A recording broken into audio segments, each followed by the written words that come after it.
ਦਰਸ਼ਕੋ break ਤੋਂ ਬਾਅਦ ਤੁਹਾਡਾ ਸਭ ਦਾ ਨਿੱਘਾ ਸਵਾਗਤ ਹੈ ਜੀ। ਡਾਕਟਰ ਸਾਹਿਬ ਹੁਣ ਆਪਾਂ ਗੱਲਬਾਤ ਕਰਾਂਗੇ ਅਗਲੇ ਇਸ਼ੂ ਤੇ। ਜੀ ਡਾਕਟਰ ਸਾਹਿਬ ਕੀ ਕਹਿਣਾ ਚਾਹੋਗੇ ਤੁਸੀਂ? ਦੇਖੋ ਇਸ 'ਚ ਤਾਂ ਹੁਣ ਕੋਈ ਸ਼ੱਕ ਨਹੀਂ ਕਿ ਜਿਹੜੀਆਂ ਘਟਨਾਵਾਂ 14 ਫਰਵਰੀ ਤੋਂ ਬਾਅਦ, ਜਿਸ 14 ਫਰਵਰੀ ਦੀ ਘਟਨਾ ਨੂੰ ਭਾਰਤੀ ਹਾਕਮਾਂ ਨੇ ਆਪਣੇ ਸਿਆਸੀ ਮਕਸਦ ਦੇ ਲਈ ਇਸਤੇਮਾਲ ਕਰਨ ਦੀ ਕੋਸ਼ਿਸ਼ ਕੀਤੀ ਜੀ। ਬੇਸ਼ੱਕ ਜੋ ਕਸ਼ਮੀਰੀਆਂ ਦੇ ਉੱਤੇ ਜ਼ੁਲਮ ਦੀ ਹਨੇਰੀ ਚੜਾਈ ਹੋਈ ਹੈ ਔਰ ਕਸ਼ਮੀਰੀ ਆਪਣੀ ਇੱਜ਼ਤ ਦੇ ਲਈ, ਆਪਣੀ ਗੈਰਤ, ਆਪਣੀ ਆਜ਼ਾਦੀ ਦੇ ਲਈ ਹਰ ਪੋਸੀਬਲ ਜੋ ਕੁਰਬਾਨੀ ਹੈ, ਸ਼ਹਾਦਤ ਸਭ ਤੋਂ ਵੱਡੀ ਗੱਲ ਹੁੰਦੀ ਹੈ, ਉਸ ਰਸਤੇ ਤੇ ਨਿਕਲੇ ਹੋਏ ਨੇ।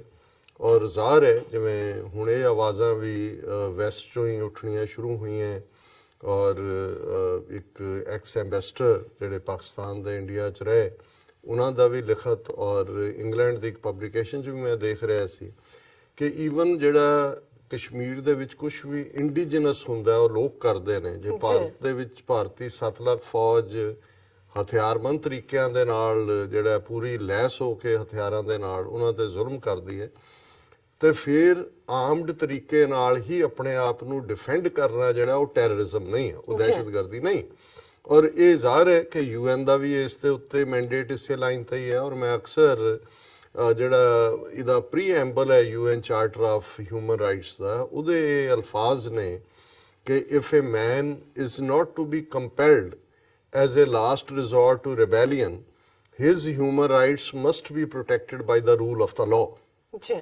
ਕਿ ਜੇ ਕਿਸੇ ਨੂੰ ਵੀ ਬਗਾਵਤ ਦੇ ਅਖੀਰਲੇ ਰਸਤੇ ਤੇ ਜਾਣ ਤੋਂ ਰੋਕਣਾ ਤੇ ਹਰ ਹਾਲਤ 'ਚ ਉਹਦੇ ਮਨੁੱਖੀ ਹੱਕਾਂ ਦੀ ਰੱਖਿਆ ਹੋਣੀ ਚਾਹੀਦੀ ਹੈ, ਉਹਨਾਂ ਦੀ ਹਿਫਾਜ਼ਤ ਹੋਣੀ ਚਾਹੀਦੀ ਹੈ। ਸੋ ਜ਼ਾਹਰ ਹੈ ਵੀ ਕਸ਼ਮੀਰੀਆਂ ਦੇ ਤਾਂ 72 ਸਾਲਾਂ ਤੋਂ ਇਨ ਜਨਰਲ ਔਰ ਪਿਛਲੇ ਆਲਮੋਸਟ 30 ਸਾਲ ਤੋਂ ਜ਼ਿਆਦਾ ਸਮੇਂ ਤੋਂ ਇਨ ਪਾਰਟਿਕੂਲਰ ਉਹਨਾਂ ਦੀ ਤਾਂ ਕੋਈ ਨਾ ਇੱਜ਼ਤ ਹੈ ਮਹਿਫੂਜ਼, ਨਾ ਉਹਨਾਂ ਦੀ ਹੋਂਦ ਹੈ, ਨਾ ਉਹਨਾਂ ਦੀਆਂ ਕੋਈ ਬੇਸਿਕ ਲਿਬਰਟੀਜ਼ ਨੇ। ਕਨਸਟੀਟਿਊਸ਼ਨ ਦੇ ਥੱਲੇ ਬੇਸ਼ੱਕ ਆਰਟੀਕਲ 370 ਅਲੱਗ ਝੰਡਾ ਹੈ ਜੀ, ਆਪਣਾ ਗੀਤ ਹੈ ਜੀ, ਕੋਈ ਹੋਰ ਨਹੀਂ ਕਰ ਸਕਦਾ, ਕੋਈ ਲਾ ਭਾਰਤ ਦਾ ਲਾਗੂ ਨਹੀਂ ਹੋ ਸਕਦਾ। ਜੰਮੂ ਕਸ਼ਮੀਰ ਦੀ ਜਿਹੜੀ ਅਸੈਂਬਲੀ ਆ ਆਪਣੇ ਤੌਰ ਤੇ ਪਾਸ, ਪਰ ਹੋ ਕੀ ਰਿਹਾ ਉੱਥੇ? ਸੋ ਜ਼ਾਹਰ ਹੈ ਵੀ ਕਸ਼ਮੀਰੀਆਂ ਨੇ ਜਿਹੜਾ ਜੇ ਹਥਿਆਰਬੰਦ ਸੰਘਰਸ਼ ਦਾ ਜਵਾਬ ਹਥਿਆਰਬੰਦ ਸੰਘਰਸ਼ ਦੇ ਨਾਲ ਹੀ ਦੇਣ ਦਾ ਕੀਤਾ ਫੈਸਲਾ, ਜਿਹੜਾ ਕਿ ਜ਼ਾਹਰ ਹੈ 1999 ਤੋਂ ਹੀ ਉਹਨਾਂ ਨੇ ਸ਼ੁਰੂ ਕੀਤਾ, ਤੇ ਇਹ ਈਵਨ UN ਦੇ ਚਾਰਟਰ ਦੇ ਥੱਲੇ ਦਹਿਸ਼ਤਗਰਦੀ ਨਹੀਂ ਹੈ, ਇਹ ਉਹਨਾਂ ਦਾ ਹੱਕ ਬਣਦਾ। ਜਦੋਂ ਤੁਸੀਂ ਕਿਸੇ ਦੇ ਘਰ ਵੜ ਕੇ ਤੁਸੀਂ ਕਿਸੇ ਨੂੰ ਮਾਰਦੇ ਹੋ ਤੇ ਫਿਰ ਤੁਹਾਡੇ ਕੋਲ ਤੁਹਾਡਾ ਹੱਕ ਹੈ ਆਪਣੇ ਆਪ ਨੂੰ ਡਿਫੈਂਡ ਕਰਨ। ਭਾਰਤ ਨੇ ਇਸ ਪੁਲਵਾਮਾ ਹਮਲੇ ਦੀ ਆੜ ਦੇ ਵਿੱਚ ਜਿਸ ਕਿਸਮ ਦਾ ਇਹ ਸਾਰਾ ਇੰਟਰਨੈਸ਼ਨਲੀ ਇੱਕ ਪ੍ਰੋਪੇਗੈਂਡਾ ਕੈਂਪੇਨ ਵੀ ਸ਼ੁਰੂ ਕੀਤਾ ਔਰ ਫਿਰ ਉਸ ਨੂੰ ਅੱਗੇ ਤੋਰਦਿਆਂ 13 ਦਿਨਾਂ ਬਾਅਦ ਜਿਹੜਾ 27 ਤਰੀਕ ਨੂੰ ਉਹਨਾਂ ਨੇ ਇਹ ਬਾਲਾਕੋਟ ਵਾਲੀ ਜਿਹੜੀ ਹਰਕਤ ਕੀਤੀ ਔਰ ਵਿਦਨ 24 ਆਵਰਸ ਪਾਕਿਸਤਾਨ ਨੇ ਨਾ ਸਿਰਫ ਜਿਹਨੂੰ ਕਹਿੰਦੇ ਨੇ ਕਿ ਭਾਈ ਉਹ ਹਿਸਾਬ ਬਰਾਬਰ ਕੀਤਾ, ਬਲਕਿ ਜਿਹੜਾ ਇੰਡੀਅਨ 에ਅਰ ਫੋਰਸ ਦਾ ਜਿਹਨੂੰ ਬੜਾ ਹੁਣ ਰਾਫੇਲ ਡੀਲ ਦੇ ਥੱਲੇ ਉਹੀ ਬਣਾ ਰਹੇ ਸੀ ਉਹਨਾਂ ਨੂੰ ਕਿ ਵੀ 에ਅਰ ਫੋਰਸ ਸਾਡੀ ਇਹ ਤੇ ਉਹ ਤੇ ਕਿਸ ਕਿਸਮ ਦਾ, ਪਰ ਉਹ 24 ਆਵਰਸ ਦੀ ਜਿਹੜੀ ਡੌਗ ਫਾਈਟ ਹਵਾ ਦੇ ਵਿੱਚ ਹੋਈ, ਉਹਨੇ ਇਹਨਾਂ ਦੀ ਜਿਹੜੀ 에ਅਰ ਫੋਰਸ ਦਾ ਜਿਹੜਾ ਉਹਨੂੰ ਮੂੰਹ ਦੇ ਮੂੰਹ ਸੁੱਟਿਆ। ਸੋ ਜ਼ਾਹਿਰ ਹੈ ਵੀ ਉਦੋਂ ਤੋਂ ਬੇਸ਼ੱਕ ਲਗਾਤਾਰ ਝੂਠ ਬੋਲ ਰਹੇ ਨੇ ਕਿ ਜੀ ਹਮ ਜੀਤ ਗਏ, ਹਮ ਜੀਤ ਗਏ। ਮੈਂ ਅੱਜ ਹੀ ਦੇਖ ਰਿਹਾ ਸੀ ਕਿ ਰਾਜਸਥਾਨ ਜਿੱਥੇ ਕਾਂਗਰਸ ਦੀ ਹਕੂਮਤ ਹੈ, ਉੱਥੇ ਜਿਹੜਾ ਕੰਸਰਨਡ ਮਿਨਿਸਟਰ ਹੈ ਐਜੂਕੇਸ਼ਨ ਦਾ, ਉਹਨੇ ਕਿਹਾ ਜੀ ਸਕੂਲ ਸਿਲੇਬਸ ਦੇ ਵਿੱਚ ਅਭਿਨੰਦਨ ਦੀ ਬਹਾਦਰੀ ਦਾ ਇੱਕ ਚੈਪਟਰ ਐਡ ਕਰੋ ਕਿ ਵੀ ਉਹ ਉਹਨਾਂ ਨੂੰ ਸਟੂਡੈਂਟਸ ਨੂੰ ਪੜ੍ਹਾਇਆ ਜਾਏ। ਪਰ ਇਹ ਹੁਣ ਮੇਰਾ ਖਿਆਲ ਹੈ ਵੀ ਪਾਜ ਮੁਲੰਮਾ ਲੈ ਗਿਆ ਇਹਨਾਂ ਦਾ, ਜੋ ਮਰਜ਼ੀ ਕਰਨ। ਸੋ ਜਿੰਨਾ ਝੂਠ ਬੋਲਦੇ ਨੇ ਉਨਾ ਹੀ ਇਹਨਾਂ ਦੇ ਜੋਕ ਬਣ ਰਹੇ ਨੇ, ਉਨਾ ਹੀ ਜਿਹੜਾ ਐਕਸਪੋਜ਼ ਹੋ ਰਹੇ ਨੇ। ਪਰ ਹੁਣ ਇਹਨਾਂ ਨੇ ਇਹ ਕਿਉਂਕਿ ਅਜੇ 2 ਮਹੀਨੇ ਵਿਚਾਲੇ ਨੇ, ਇੱਕ ਦਾ ਤਾਂ ਗਿਆ ਫੇਲ ਹੋਇਆ, ਹੁਣ ਇਹ ਹੋਰ ਕੀ ਕਰਨਗੇ ਜਾਂ ਕੀ ਕਰ ਸਕਦੇ ਨੇ। ਸੋ ਉਹਦੇ ਚੋਂ ਅਸੀਂ ਇਹ ਦੇਖ ਰਹੇ ਹਾਂ ਔਰ ਇਹ ਮੈਂ ਦੋਨੋਂ ਪਾਸੇ ਹੀ ਦੇਖ ਰਿਹਾ ਸੀ ਵੀ ਜਦੋਂ ਕੋਈ ਡਿਫੈਂਸ ਤੇ ਹੁੰਦਾ ਹੈ, ਕੋਈ ਚੀਜ਼ ਤੁਹਾਡੀ ਫੜੀ ਜਾਂਦੀ ਹੈ ਤਾਂ ਫਿਰ ਇਹ ਹੁੰਦਾ ਹੈ ਕਿ ਵੀ ਮੈਂ ਤਾਂ ਨਹੀਂ ਖਾ ਰਿਹਾ, ਜਿਵੇਂ ਅਕਸਰ ਇੱਥੇ ਅਮਰੀਕਨਾਂ 'ਚ ਐਕਸਪ੍ਰੈਸ਼ਨ ਯੂਜ਼ ਹੁੰਦੀ ਹੈ ਹੈਂਡਸ ਇਨ ਦਾ ਕੁੱਕੀ ਜਾਰ। ਸਾਡੇ ਤਾਂ ਉੱਥੇ ਕੁੱਕੀਆਂ ਨਾਲੋਂ ਖੰਡ ਹੀ ਹੁੰਦੀ ਸੀ ਜਾਂ ਗੁੜ ਸੀ, ਕਿ ਵੀ ਹੁਣ ਉਹ ਗੁੜ ਰੱਖਿਆ ਤੁਸੀਂ ਖਾ ਰਹੇ ਉੱਤੇ ਮਾਂ ਆ ਗਈ ਹੈ। ਮੂੰਹ ਨਾਲ ਵੀ ਲੱਗਾ ਹੋਇਆ, ਹੱਥ 'ਚ ਵੀ ਫੜਿਆ, ਲਿਬੜੇ ਨੇ ਗੁੜ ਨਾਲ ਹੱਥ, ਨਹੀਂ ਨਹੀਂ ਮੈਂ ਤਾਂ ਨਹੀਂ ਖਾ ਰਿਹਾ ਗੁੜ, ਇਵੇਂ ਹੀ ਖਾ ਰਿਹਾ ਨਾ ਕਿ ਵੀ ਕਾਟ with the hands in the cookie jar. ਜੀ ਸੋ ਇਹਨਾਂ ਨੇ ਹਵਾ 'ਚ ਜੁੱਤੀਆਂ ਖਾਣ ਤੋਂ ਬਾਅਦ, ਕੁੱਟ ਖਾਣ ਤੋਂ ਬਾਅਦ, ਹੁਣ ਜ਼ਮੀਨੀ ਲੈਵਲ ਦੇ ਉੱਤੇ ਵੀ ਇਹਨਾਂ ਨੂੰ ਇਹ ਨਜ਼ਰ ਆਉਂਦਾ ਵੀ ਕੀ ਹੋਏਗਾ ਜੇ ਕਰਨ ਉਹ ਤਾਂ ਫੁੱਲ ਸਕੇਲ। ਪਰ ਹੁਣ ਇਹ ਪਾਣੀਆਂ ਦੇ ਵਿੱਚ, ਇੰਟਰਨੈਸ਼ਨਲ ਵਾਟਰਸ ਦੇ ਵਿੱਚ ਵੀ, ਔਰ ਪਾਕਿਸਤਾਨ ਦੀ ਇਹ ਅੰਦਰ ਜਾ ਕੇ, ਕਿਉਂਕਿ ਮੈਂ ਇਹ ਦੇਖ ਰਿਹਾ ਸੀ ਕਿ ਬਈ ਜਿਹੜੀ ਉਹਨਾਂ ਦੀ ਹਦੂਦ ਹੁੰਦੀ ਹੈ ਜਿਹਨੂੰ ਇਹ ਨੌਟੀਕਲ ਮਾਈਲਸ ਕਹਿੰਦੇ ਨੇ, ਇੱਕ ਵਿਦਨ ਕੰਟਰੀ 22 ਕਿਲੋਮੀਟਰ ਹੈ ਨੌਟੀਕਲ ਮਾਈਲਸ, ਔਰ ਟੈਰੀਟੋਰੀਅਲ ਵਾਟਰ ਲਿਮਿਟ ਜਿਹੜੀ ਹੈ ਉਹ 200 ਨੌਟੀਕਲ ਮਾਈਲਸ ਹੈ, ਜਿਹੜੀ 370 ਕਿਲੋਮੀਟਰ ਬਣਦੀ ਹੈ ਐਕਸਕਲੂਸਿਵ ਇਕਨੋਮਿਕਲ ਜ਼ੋਨ ਦੀ। ਔਰ ਇਹ ਪਾਕਿਸਤਾਨ ਨੇ ਇਲਜ਼ਾਮ ਲਾਇਆ ਔਰ ਇਹ ਕਾਰਵਾਂ ਨੇ ਇਹਨੂੰ ਕਵਰ ਕੀਤਾ ਕਿ ਵੀ ਇੰਡੀਅਨ ਸਬਮੈਰੀਨ ਜਿਹੜੀ ਹੈ, ਜਿਸ ਨੂੰ ਪਣਡੁੱਬੀ ਕਹਿੰਦੇ ਨੇ, ਔਰ ਪਿਛਲੀ ਵਾਰ ਵੇਲੇ ਵੀ ਸ਼ਾਇਦ ਜੇ ਮੈਂ ਗਲਤ ਨਾ ਹੋਵਾਂ 71 ਦੇ ਵੇਲੇ ਇੱਕ ਜਿਹੜਾ ਹੈ ਇਹਨਾਂ ਦੀ ਪਣਡੁੱਬੀ ਜਿਹੜੀ ਹੈ ਉਹ ਤਬਾਹ ਕੀਤੀ ਸੀ ਪਾਕਿਸਤਾਨ ਨੇ ਇੰਡੀਆ ਦੀ। ਸਬਮੈਰੀਨਸ ਪਾਣੀ ਦੇ ਥੱਲੇ ਜਿਹੜਾ ਹੈ ਉਹ ਚੱਲਦੀ ਹੈ ਉਹ, ਔਰ ਡਿਟੈਕਟ ਨਹੀਂ ਹੁੰਦੀ, ਔਖਾ ਹੁੰਦਾ ਡਿਟੈਕਟ ਹੋਣਾ। ਔਰ ਉਹਦੇ 'ਚ ਇਹ ਖਬਰ ਹੈ ਕਿ ਪਾਕਿਸਤਾਨ ਨੇ ਭਾਰਤ ਦੀ ਇੱਕ ਪਣਡੁੱਬੀ ਜਿਹੜੀ ਹੈ ਆਪਣੇ ਪਾਣੀਆਂ 'ਚ ਐਂਟਰ ਕਰਨ ਤੋਂ ਉਹਨੂੰ ਰੋਕਿਆ।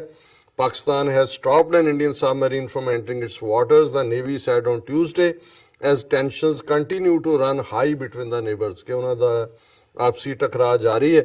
ਔਰ ਪਾਕਿਸਤਾਨ ਨੇਵੀ ਨੇ, ਉਹਨਾਂ ਦੇ ਸਪੋਕਸਮੈਨ ਨੇ ਕਿਹਾ, ਨੇਵਲ ਸਪੋਕਸਮੈਨ ਨੇ, Pakistan navy stopped an Indian submarine from entering our territorial waters। ਉਹਨਾਂ ਨੇ ਕਿਹਾ ਜੀ ਅਸੀਂ we didn't target Indian submarine as government's policy of maintaining peace। So ਇਹ ਕੰਸਿਸਟੈਂਟ ਹੈ ਪਾਕਿਸਤਾਨ ਦੀ ਲਾਈਨ ਦੇ ਕਿ ਜੇ ਉਹਨਾਂ ਨੇ ਅਭਿਨੰਦਨ ਨੂੰ ਵਾਪਸ ਕੀਤਾ ਕਿਉਂਕਿ ਉਹ ਟਕਰਾ ਨਹੀਂ, ਉਹਨਾਂ ਨੇ ਕਿਹਾ ਜੀ ਅਸੀਂ ਨਹੀਂ ਚਾਹੁੰਦੇ, ਅਸੀਂ ਪੀਸ ਦੀ ਗੱਲ ਹੈ। ਔਰ ਜੇ ਇਹ ਸਟੇਟਮੈਂਟ ਆਪਣੇ ਤੌਰ ਤੇ ਹੀ ਆਂਦੀ ਤਾਂ ਫਿਰ ਸ਼ਾਇਦ ਦੋਨੋਂ ਪਾਸਿਓਂ ਜਦੋਂ ਪ੍ਰੋਪੇਗੈਂਡਾ ਸ਼ੁਰੂ ਹੁੰਦਾ, ਸਾਰੀਆਂ ਹਕੂਮਤਾਂ ਕਰਦੀਆਂ, ਫਿਰ ਇਹ ਲੱਗਦਾ ਹੈ ਕਿ ਵੀ ਇਹ ਪਾਕਿਸਤਾਨ ਦਾ ਹੋ ਸਕਦਾ ਹੈ ਕਿ ਜਸਟ ਐਗਜ਼ੈਜਰੇਟ ਕੀਤਾ ਅਕਾਊਂਟ ਹੋਏ। ਔਰ ਇਹਦੇ ਨਾਲ ਹੀ ਜਦੋਂ ਕਿ ਇਹ ਮੈਂ ਸਟੇਟਮੈਂਟ ਦੇਖੀ ਹੈ ਕਿ ਇੰਡੀਆ ਦਾ ਨੇਵੀ ਚੀਫ ਉਹ ਪ੍ਰੈਸ ਕਾਨਫਰੰਸ ਕਰਕੇ ਕਹਿ ਰਿਹਾ ਹੈ terrorist being trained to carry out operations through sea. Navy chief, ਹੁਣ ਭਾਰਤ ਦਾ ਨੇਵੀ ਚੀਫ ਇਹ ਕਹਿ ਰਿਹਾ ਹੈ ਕਿ ਦਹਿਸ਼ਤਗਰਦਾਂ ਨੂੰ ਟ੍ਰੇਨਡ ਕੀਤਾ ਜਾ ਰਿਹਾ ਹੈ ਕਿ ਉਹ ਪਾਣੀਆਂ ਦੇ ਥਰੂ ਜਿਹੜਾ ਹੈ ਵਾਟਰਸ ਜਿਹੜਾ ਹੈ ਉਹ ਅਟੈਕ ਕਰਨ। ਔਰ ਫਿਰ ਉਹਨੇ ਇਹ ਸਾਰੇ 'ਚ ਪੂਰੀ ਪ੍ਰੈਸ ਕਾਨਫਰੰਸ ਕੀਤੀ ਹੈ। ਹੁਣ ਹਾਲ ਇਹ ਹੈ ਵੀ ਇਹ ਜਿਹੜੇ ਸਾਰੇ ਸਿਆਸੀ ਲੋਕ ਝੂਠੇ, ਮੋਦੀ, ਅਮਿਤ ਸ਼ਾਹ, ਰਾਜਨਾਥ, ਅਰੁਣ ਜੇਤਲੀ, ਇਹ ਤਾਂ ਮੀਡੀਆ ਨੂੰ ਫੇਸ ਹੀ ਨਹੀਂ ਕਰ ਪਾ ਰਹੇ। ਹਾਲਾਂ ਉਹਨਾਂ ਦਾ ਗੋਦੀ ਮੀਡੀਆ ਹੈ ਪਰ ਦੁਨੀਆ ਨੂੰ ਪਤਾ ਲੱਗ ਜਾਂਦਾ। ਤੇ ਉਹ ਅਮਰੀਕਾ 'ਚ ਇੱਕ ਹੈ ਐਕਸਪ੍ਰੈਸ਼ਨ, ਸਾਡੇ ਵੀ ਹੈ, ਸਾਡੇ ਡਿਫਰੈਂਟਲੀ ਕਹਿੰਦੇ ਨੇ ਕਿ ਜੀ ਬੰਦੇ ਨੂੰ ਕਹਿੰਦੇ ਨੇ ਵੀ ਤੂੰ ਬੁੜੀਆਂ ਪਿੱਛੇ ਕਿਉਂ ਲੁਕਦਾ, ਆਪ ਆ ਕੇ ਸਾਹਮਣੇ। ਉਹ ਫਿਰ ਹੁੰਦਾ ਬਹੁਤ ਵਾਰੀ ਉਹ ਬੀਬੀਆਂ ਨੂੰ ਅੱਗੇ ਕਰ ਦਿੰਦੇ ਨੇ। ਅਮਰੀਕਾ 'ਚ ਵੀ ਕਹਿੰਦੇ ਨੇ ਹਾਈਡਿੰਗ ਬਿਹਾਈਂਡ ਦਾ ਸਕਰਟ। ਸੋ ਹੁਣ ਇਹ ਆਪ ਫੇਸ ਨਹੀਂ ਕਰ ਪਾ ਰਹੇ ਤੇ ਉਹ ਫੌਜ ਦੇ ਜਨਰਲ ਖੜੇ, ਪਹਿਲਾਂ ਉਹ 에ਅਰ ਫੋਰਸ ਦੇ ਮੁਖੀ ਨੂੰ ਵੱਡੀ ਚੌੜੀ ਛਾਤੀ ਤੇ ਵੱਡੀ ਪੱਗ ਬੰਨੀ ਧਨੋਏ ਨੂੰ, ਉਹਨੂੰ ਖੜਾ ਕਰਤਾ। ਉਹਦੇ ਵੀ ਚਿਹਰੇ ਤੇ ਦੇਖੋ ਹਵਾਈਆਂ ਉੱਡੀਆਂ ਸੀ। ਕਿਉਂਕਿ ਤੁਸੀਂ ਜਦੋਂ ਝੂਠ ਕਿੰਨੀ ਕੁ ਤੁਸੀਂ ਇਹ ਬ੍ਰਾਹਮਣਵਾਦੀ ਝੂਠ ਦਲੇਰੀ ਨਾਲ ਬੋਲ ਸਕਦੇ ਨੇ, ਪਰ ਉਹ ਵੀ ਹੁਣ ਇੰਨਾ ਕੁ ਝੂਠ ਹੈ ਕਿ ਵੀ ਉਹ ਵੀ ਕਹਿੰਦੇ ਨੇ, ਉਹ ਇੱਕ ਨੇ ਕਿਸੇ ਨੇ ਮੋਦੀ ਨੂੰ ਕੰਪੇਅਰ ਕੀਤਾ ਸੀ, ਕਹਿੰਦਾ ਵੀ ਮੋਦੀ ਕਿੰਨਾ ਕੁ ਝੂਠ ਹੈ। ਕਹਿੰਦਾ ਵੀ ਮੋਦੀ ਤੁਰਿਆ ਆਉਂਦਾ ਸੀ ਤੇ ਅੱਗੋਂ ਝੂਠ ਵੀ ਤੁਰਿਆ ਆਉਂਦਾ ਸੀ ਤੇ ਝੂਠ ਦੇਖ ਕੇ ਇਹਦੇ ਤੋਂ ਪਾਸੇ ਹੋ ਗਿਆ। ਕਹਿੰਦਾ ਯਾਰ ਇਹਨੇ ਮੈਨੂੰ ਵੀ ਮਾਤ ਪਾਤੀ। ਸੋ ਜ਼ਾਹਰ ਹੈ ਵੀ ਝੂਠ ਦਾ ਲੈਵਲ ਇਹ ਹੈ। ਹੁਣ ਇਹਨਾਂ ਨੂੰ ਪਹਿਲਾਂ ਉਹ 에ਅਰ ਫੋਰਸ ਵਾਲੇ ਨੂੰ ਖੜਾ ਕੀਤਾ, ਹੁਣ ਨੇਵੀ ਚੀਫ ਨੂੰ ਖੜਾ ਕੀਤਾ ਹੈ। ਉਹ ਗਲੋਬਲ ਐਕਸਪਰਟਸ ਦੀ ਇੰਡੋ ਪੈਸੀਫਿਕ ਰੀਜਨਲ ਡਾਇਲੌਗ 'ਚ ਕੋਈ ਲਾਂਬਾ ਹੈਗਾ, ਉਹਨੇ ਕਿਹਾ Pulwama attack was perpetrated by extremist that were aided by the state. ਪਹਿਲਾਂ ਉਹਨੇ ਨੈਰੇਟਿਵ ਇਹ ਬਣਾਇਆ। ਫਿਰ ਉਹਨਾਂ ਨੇ ਕਿਹਾ we also have reports of terrorist being trained to carry out operations in various modus operandi including through the medium of the sea, he said. ਉਹਨੇ ਕਿਹਾ ਜੀ ਇਹ ਸਾਡੇ ਕੋਲ ਖਬਰ ਮਿਲੀ ਹੈ ਕਿ ਇਹ ਜਿਹੜਾ ਅਟੈਕ ਕਰਨਗੇ ਔਰ ਇਹ ਜਿਹੜਾ ਇਸ ਤੋਂ ਅਸੀਂ ਇਹ ਵਾਰਨ ਕਰ ਰਹੇ। ਸੋ ਇਹ ਜਦੋਂ ਮੈਂ ਖਬਰ ਦੇਖੀ ਤਾਂ ਮੈਂ ਕਿਹਾ ਜੀ ਇਹ ਬਿਲਕੁਲ ਠੀਕ ਹੋਏਗੀ। ਪਾਕਿਸਤਾਨ ਦੀ ਜਿਹੜੀ ਖਬਰ ਕਿ ਸਬਮੈਰੀਨ ਉਹਨਾਂ ਨੇ ਇੰਟਰਸੈਪਟ ਕੀਤੀ, ਉਹਨੂੰ ਡੋਬਣ ਦੀ ਸਮਰੱਥਾ ਵੀ ਰੱਖਦੇ ਸੀ, ਪਰ ਉਹਨਾਂ ਨੇ ਕਿਹਾ ਜੀ ਜਿਹੜੀ ਸਾਡੀ ਪਾਲਿਸੀ ਹੈ ਉੱਥੋਂ ਆਈ ਹੋਈ ਉਹ ਪੀਸ ਦੀ ਹੈ ਔਰ ਅਸੀਂ ਕਿਸੇ ਟਕਰਾਅ ਨੂੰ ਨਹੀਂ ਚਾਹੁੰਦੇ। ਸੋ ਅਸੀਂ ਸਮਝਦੇ ਹਾਂ ਕਿ ਵੀ ਸਿੱਖ ਕੌਮ ਦੇ ਲਈ ਵੀ ਇਹ ਬੜਾ ਕਲੀਅਰ ਮੈਸੇਜ ਹੈ। ਜਦੋਂ ਅਸੀਂ ਦੇਖਦੇ ਹਾਂ ਇੱਕ ਨੂਰ ਕਰਕੇ ਹੁੰਦੇ ਸੀ ਕਵੀ, ਤਾਂ ਉਹਨਾਂ ਨੇ ਉਹ ਕਹਿਣਾ ਹੈ ਕਿ ਜੀ ਕਹੋ ਜੰਗ ਬਾਜ਼ਾਂ ਨੂੰ ਰੋਕਣ ਤਬਾਹੀ, ਉਹਨਾਂ ਦੀ ਇੱਕ ਨਜ਼ਮ ਸੀ ਬੜੀ ਪਪੂਲਰ। ਜੀ ਸੋ ਇਹ ਪਤਾ ਹੋਣਾ ਚਾਹੀਦਾ ਵੀ ਜੰਗਬਾਜ਼ ਕੌਣ ਨੇ, ਤਬਾਹੀ ਵੱਲ ਕੌਣ ਤੁਰੇ ਹੋਏ ਨੇ, ਕਿਹੜੇ ਜਿਹੜੇ ਨੇ ਉਹ ਲੋਕਾਂ ਦੀਆਂ ਲਾਸ਼ਾਂ ਵਿਛਾ ਕੇ ਆਪਣੀਆਂ ਵੋਟਾਂ ਗਿਣਨਾ ਚਾਹੁੰਦੇ ਨੇ ਔਰ ਵੋਟਾਂ ਦੇ ਨਾਲ ਜਿਹੜੀ ਹੈ ਉਹ ਲਾਸ਼ਾਂ ਦੀ ਰਾਜਨੀਤੀ ਕਰ ਰਹੇ ਨੇ ਵੋਟਾਂ ਲੈਣ ਦੇ ਲਈ। ਸੋ ਅਸੀਂ ਇਹ ਸਮਝਦੇ ਹਾਂ ਵੀ ਇਹ ਹਾਲਾਂ ਪਾਕਿਸਤਾਨੀ ਮੀਡੀਆ 'ਚ ਵੀ ਲੇਟਲੀ ਕਾਫੀ ਚਰਚਾ ਹੁੰਦੀ ਹੈ ਜਿਹੜੀ ਸਿੱਖ ਕੌਮ ਦੀ ਪੋਜੀਸ਼ਨ ਰਹੀ ਹੈ ਸਾਰੇ ਮੁੱਦੇ ਦੇ ਉੱਤੇ। ਔਰ ਇੱਕ ਟਾਕ ਸ਼ੋਅ 'ਚ ਉਹਨਾਂ ਨੇ ਇਹ ਵੀ ਡਿਸਕਸ ਕੀਤਾ ਕਿ ਜੀ ਕਿਵੇਂ ਜਾਲੀ ਸਿੱਖ ਬਣਾਏ ਜਾ ਰਹੇ ਨੇ, ਕਿਉਂਕਿ ਆਲਰੇਡੀ ਇੱਕ ਵੀਡੀਓ ਸੀ ਜਿਨ੍ਹਾਂ ਨੂੰ ਪੱਗਾਂ ਬਣਾਈਆਂ ਜਾ ਰਹੀਆਂ ਕਿ ਜੀ ਉਹਨਾਂ ਨੂੰ ਉਹ ਕਸ਼ਮੀਰ 'ਚ ਭੇਜਣਗੇ, ਦੂਸਰਾ ਕਰਨਗੇ, ਉਹਨਾਂ ਤੋਂ ਜ਼ੁਲਮ ਕਰਵਾਉਣਗੇ, ਸਿੱਖਾਂ ਦੇ ਖਾਤੇ 'ਚ ਪਾਉਣਗੇ। ਮੈਂ ਸਮਝਦਾ ਵੀ ਇਸ ਕਿਸਮ ਦਾ ਅਸੀਂ ਇਹਨਾਂ ਦੇ ਡਰਾਮੇ ਤੋਂ ਬਹੁਤ ਚੰਗੀ ਤਰ੍ਹਾਂ ਵਾਕਿਫ ਹੈ। ਸਾਨੂੰ ਜਾਲੀ ਸਿੱਖਾਂ ਦਾ ਡਰ ਨਹੀਂ ਹੈ, ਰੈਂਟਾ ਸਿੱਖ ਜਿਹੜੇ ਨੇ। ਔਰ ਇਹ ਗੱਲ ਕੋਈ ਇਹ ਨਹੀਂ ਵੀ ਹੁਣ ਇਹਨਾਂ ਨੇ ਕੋਈ ਪੱਗਾਂ ਬਣਾ ਕੇ ਭੇਜਣ ਦੀ ਲਾਈਨ ਹੈ ਨਾ। ਜਦੋਂ ਇਹਨਾਂ ਨੇ ਰਾਸ਼ਟਰੀ ਸਿੱਖ ਸੰਗਤ RSS ਨੇ ਆਪਣਾ ਵਿੰਗ ਬਣਾਇਆ ਪੰਜਾਬ ਦੇ ਵਿੱਚ, ਭਾਰਤ ਦੇ ਵਿੱਚ 1985 ਦੇ ਵਿੱਚ, ਇੱਕਦਮ ਜੂਨ 84 ਤੋਂ ਬਾਅਦ, ਔਰ ਕਿਵੇਂ ਉਹਨਾਂ ਨੇ ਜਿਹੜੇ ਸਿੱਖ ਇੰਸਟੀਟਿਊਸ਼ਨਸ 'ਚ ਟ੍ਰੇਨਡ ਕਰਵਾ ਕੇ ਆਪਣੇ ਕੁਛ ਨੂੰ ਸਿੱਖ ਬਣਾ ਕੇ ਵੀ ਭੇਜਿਆ। ਤੇ ਪ੍ਰਕਾਸ਼ ਸਿੰਘ ਬਾਦਲ ਔਰ ਇਹ ਕੈਪਟਨ ਅਮਰਿੰਦਰ ਵਰਗੇ ਜਿਹੜੇ ਲੋਕ ਨੇ ਜਿਹੜੇ ਰੈਂਟਾ ਸਿੱਖ ਨੇ, ਇਹ ਜ਼ਿਆਦਾ ਨੁਕਸਾਨ ਕਰ ਰਹੇ ਨੇ। ਇਸ ਦੌਰ ਦੇ ਵਿੱਚ ਬਹੁਤ ਜਿਹੜੇ ਨੇ ਐਕਸਪੋਜ਼ ਹੋਏ ਨੇ। ਸੋ ਅਸੀਂ ਇਹ ਸਮਝਦੇ ਹਾਂ ਵੀ ਕੌਮ ਪੂਰੀ ਤਰ੍ਹਾਂ ਅਵੇਅਰ ਹੈ, ਸਾਨੂੰ ਆਪਣੇ ਦੋਸਤ ਤੇ ਦੁਸ਼ਮਣ ਦੀ ਪਛਾਣ ਹੈ ਔਰ ਖਾਸ ਤੌਰ ਤੇ ਡਾਇਸਪੋਰਾ ਸਿੱਖ। ਔਰ ਮੈਂ ਜਿਵੇਂ ਪਹਿਲੇ ਸੈਗਮੈਂਟ 'ਚ ਵੀ ਕਿਹਾ ਸੀ ਕਿ ਇਹ ਪਾਕਿਸਤਾਨ ਦੀਆਂ ਏਜੰਸੀਆਂ, ਉਹਨਾਂ ਦੇ ਇੱਥੇ ਕੌਂਸੂਲੇਟ, ਹਾਈ ਕਮਿਸ਼ਨ ਔਰ ਦੂਸਰੇ ਉਹ ਦੇਖਣ ਕਿ ਵੀ ਹੁਣ ਇੰਡੀਅਨ ਏਜੰਸੀਜ਼ ਡਾਇਸਪੋਰਾ ਸਿੱਖਾਂ ਵਿਚਲੇ ਜਿਹੜੇ ਉਹਨਾਂ ਦੇ ਰੱਖੇ ਹੋਏ ਆਂਡੇ ਨੇ, ਜਿਹੜੇ ਰੈਂਟਾ ਸਿੱਖ ਇੱਥੇ ਖੜੇ ਕੀਤੇ ਹੋਏ ਨੇ, ਜਿਹੜਾ ਕੋਈ ਇਹ ਕਰੇਗਾ ਜੀ ਮੈਂ ਵਪਾਰੀ ਹਾਂ, ਮੈਂ ਉੱਥੇ ਇਨਵੈਸਟ ਕਰਨਾ ਹੈ, ਮੈਂ ਮੀਡੀਆ 'ਚ। ਔਰ ਮੀਡੀਆ ਵਾਲੇ ਲੋਕ ਸਭ ਤੋਂ ਜ਼ਿਆਦਾ ਯੂਜ਼ ਹੁੰਦੇ ਨੇ ਹਮੇਸ਼ਾ ਜਿਹੜੇ ਏਜੰਸੀਆਂ ਦੇ ਲਈ ਔਰ ਇੰਟੈਲੀਜੈਂਸ ਦੇ ਲਈ। ਦੁਨੀਆ ਭਰ 'ਚ ਇਹ ਇੱਕ ਨੋਰਮ ਹੈ।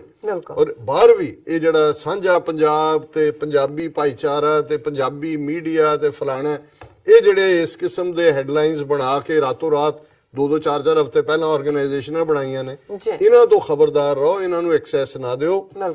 ਸਾਡੇ ਕੋਲ ਤਾਂ ਕੋਈ ਨਹੀਂ ਹੈ ਕਿ ਵੀ ਅਸੀਂ ਇਹਦੇ ਤੇ ਕੁਝ ਕਰ ਸਕਦੇ ਹਾਂ, ਕਿਉਂਕਿ ਕਰੁੱਕ ਸਾਰੇ ਪਾਸੇ ਹੁੰਦੇ ਨੇ, ਹਰ ਪਾਸੇ ਪੈਸੇ ਦੇ ਲਈ ਵਿਕਣ ਵਾਲੇ ਲੋਕ ਔਰ ਦੂਸਰੇ ਹੁੰਦੇ ਨੇ। ਸੋ ਇਹ ਅਸੀਂ ਜ਼ਰੂਰ ਆਪਣੀ ਖਾਸ ਤੌਰ ਤੇ ਜਿਹੜੇ ਸਰਕਾਰੀ ਅਦਾਰੇ ਨੇ, ਕੌਂਸੂਲੇਟ, ਹਾਈ ਕਮਿਸ਼ਨ ਔਰ ਦੂਸਰੇ, ਉਹਨਾਂ ਨੂੰ ਅਗਾਹ ਕਰਦੇ। ਔਰ ਇਹ ਕੋਈ ਵਨ ਵੇ ਨਹੀਂ ਹੈ, 2 ਵੇ ਵੀ ਹੈ। ਇਹ ਨਹੀਂ ਹੈ ਇੱਥੇ ਵੀ ਜਿਹੜਾ ਇਹ ਤਨਜ਼ੀਮ 2 ਹਫ਼ਤੇ ਪਹਿਲਾਂ ਬਣਾ ਕੇ ਹੋਏ, ਇਹਨਾਂ 'ਚ 3-4 ਪ੍ਰੋਮੀਨੈਂਟ ਪਾਕਿਸਤਾਨੀ ਵੀ ਨਾਲ ਜੁੜੇ ਹੋਏ ਨੇ।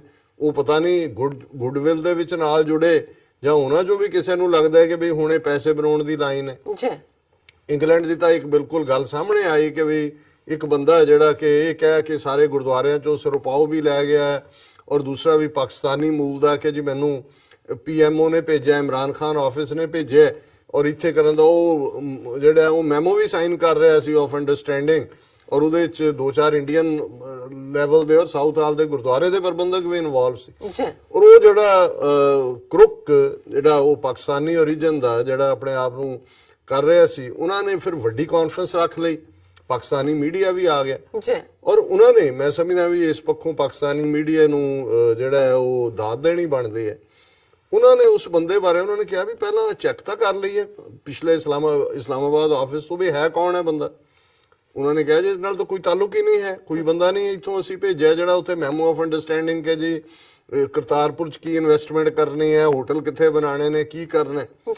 ਔਰ ਉਹ ਬੜੀ ਸ਼ਾਨ ਨਾਲ ਵਿਚਾਰੇ ਭੋਲੇ ਭਾਲੇ ਸਿੱਖ ਬੈਠੇ ਨੇ, ਗੁਰਦੁਆਰਿਆਂ ਦੇ ਪ੍ਰਬੰਧਕ ਵੀ, ਦੂਜੇ ਵੀ। ਉਹ ਪਾਕਿਸਤਾਨੀ ਪੱਤਰਕਾਰ ਨੇ ਉਹਨੂੰ ਪੁੱਛਿਆ ਕਿ ਜੀ ਕੀ ਤੁਹਾਨੂੰ ਕਿਹੜੀ ਸਰਕਾਰ ਨੇ ਭੇਜਿਆ, ਕੀ ਤੈਨੂੰ?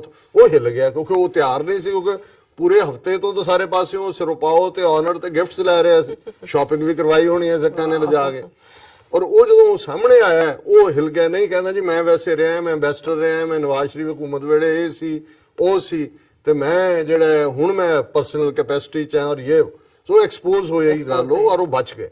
ਸੋ ਅਸੀਂ ਇਹ ਸਮਝਦੇ ਹਾਂ ਕਿ ਜਿਹੜੇ ਇੰਪਰਸੋਨੇਟਰ ਨੇ, ਜਿਹੜੇ ਫਰਾਡੀਏ ਨੇ, ਇਹ ਨਾਲ ਨਾਲ ਹੀ ਹੈ। ਔਰ ਇਸ ਗੱਲ ਦਾ ਧਿਆਨ ਰਹੇ, ਉਹ ਜਿਵੇਂ ਪੰਜਾਬੀ 'ਚ ਕਹਿੰਦੇ ਨੇ ਕਿ ਵੀ ਪਿੰਡ ਅਜੇ ਵੱਜਾ ਨਹੀਂ ਤੇ ਉਹ ਚੱਕੇ ਪਹਿਲਾਂ। ਸੋ ਇਹ ਜਿਹੜੇ ਉਹ ਚੱਕੇ ਨੇ, ਇਹਨਾਂ ਤੋਂ ਖਬਰਦਾਰ ਹੋਣ ਦੀ ਲੋੜ ਹੈ ਸਾਡੀ। ਅਸੀਂ ਆਪਣੀ ਕਮਿਊਨਿਟੀ ਨੂੰ ਵੀ ਕਹਿੰਦੇ, ਪਰ ਪਾਕਿਸਤਾਨ ਦੇ ਸਰਕਾਰੀ ਅਦਾਰੇ ਜਿਹੜੇ ਨੇ ਸਿਰਫ ਕਿਸੇ ਦੀ ਸਿੱਖ ਸ਼ਕਲੋ ਸੂਰਤ ਦੇਖ ਕੇ, ਔਰ ਪਾਕਿਸਤਾਨੀ ਵੀ ਉਹ ਜਿਹੜੇ ਉਹਨਾਂ 'ਚ ਵੀ ਬੈਠੇ ਨੇ ਜਿਨ੍ਹਾਂ ਨੂੰ ਲੱਗਦਾ ਹੈ ਕਿ ਭਾਈ ਇੱਥੋਂ ਮਾਲ ਬਣ ਸਕਦਾ ਹੈ, ਜੀ ਉਹਨਾਂ ਤੋਂ ਵੀ ਜਿਹੜਾ ਖਬਰਦਾਰ ਹੋਣਾ ਚਾਹੀਦਾ ਜੀ। ਡਾਕਟਰ ਸਾਹਿਬ ਤੁਹਾਡਾ ਬਹੁਤ ਬਹੁਤ ਸ਼ੁਕਰੀਆ। ਤੇ ਲੈਣੇ ਬ੍ਰੇਕ ਤੋਂ ਪਹਿਲਾਂ ਅਸੀਂ ਦਰਸ਼ਕਾਂ ਤੇ ਸਰੋਤਿਆਂ ਨੂੰ ਅਪੀਲ ਤੇ ਬੇਨਤੀ ਕਰ ਦਈਏ, ਵੀਅਰਸ, ਜਿਸ ਤਰ੍ਹਾਂ ਕਿ ਤੁਸੀਂ ਜਾਣਦੇ ਹੋ ਕਿ ਟੀਵੀ 84 ਮਨੁੱਖੀ ਹੱਕਾਂ ਦਾ ਪਹਿਰੇਦਾਰ ਹੈ। ਟੀਵੀ 84 ਸਿੱਖਾਂ, ਕਸ਼ਮੀਰੀਆਂ ਅਤੇ ਭਾਰਤ ਦੀਆਂ ਨਾਰਥ ਈਸਟ ਸਟੇਟਾਂ ਦੇ ਲੋਕਾਂ ਦੇ ਸਵੈ ਨਿਰਣੇ ਦੇ ਹੱਕਾਂ ਦਾ ਹਾਮੀ ਹੈ। ਅਸੀਂ ਚਾਹਾਂਗੇ ਕਿ ਤੁਸੀਂ ਟੀਵੀ 84 ਦੀ ਚੜ੍ਹਦੀ ਕਲਾ ਲਈ ਵੱਧ ਤੋਂ ਵੱਧ ਡੋਨੇਟ ਕਰੋ। ਡੋਨੇਟ ਕਰਨ ਲਈ ਸਾਡੀ ਵੈਬਸਾਈਟ tv84.tv ਤੇ ਜਾ ਕੇ PayPal ਦੀ ਵਰਤੋਂ ਕਰਕੇ ਵਨ ਟਾਈਮ ਡੋਨੇਟ ਕਰ ਸਕਦੇ ਹੋ, ਮੰਥਲੀ ਡੋਨੇਟ ਵੀ ਕਰ ਸਕਦੇ ਹੋ। ਤੁਸੀਂ ਟੀਵੀ 84 ਦੇ ਨਾਮ ਤੇ ਚੈੱਕ ਬਣਾ ਕੇ ਸਾਨੂੰ ਮੇਲ ਵੀ ਕਰ ਸਕਦੇ ਹੋ ਸਾਡੇ ਇਸ ਪਤੇ ਤੇ 36-01 37th Avenue, Long Island City, New York 11101 USA, ਜਾਂ ਫਿਰ ਤੁਸੀਂ ਸਾਨੂੰ ਫੋਨ ਰਾਹੀਂ ਵੀ ਸੰਪਰਕ ਕਰ ਸਕਦੇ ਸਾਡੇ ਫੋਨ ਨੰਬਰ ਤੇ 5164060694। Thank you so much viewers. ਵਿਚਾਰਾਂ ਦਾ ਸਿਲਸਿਲਾ ਇਸ ਤਰ੍ਹਾਂ ਚੱਲਦਾ ਰਹੇਗਾ। ਮਿਲਦੇ ਹਾਂ ਛੋਟੇ ਜਿਹੇ ਵਕਫੇ ਤੋਂ ਬਾਅਦ।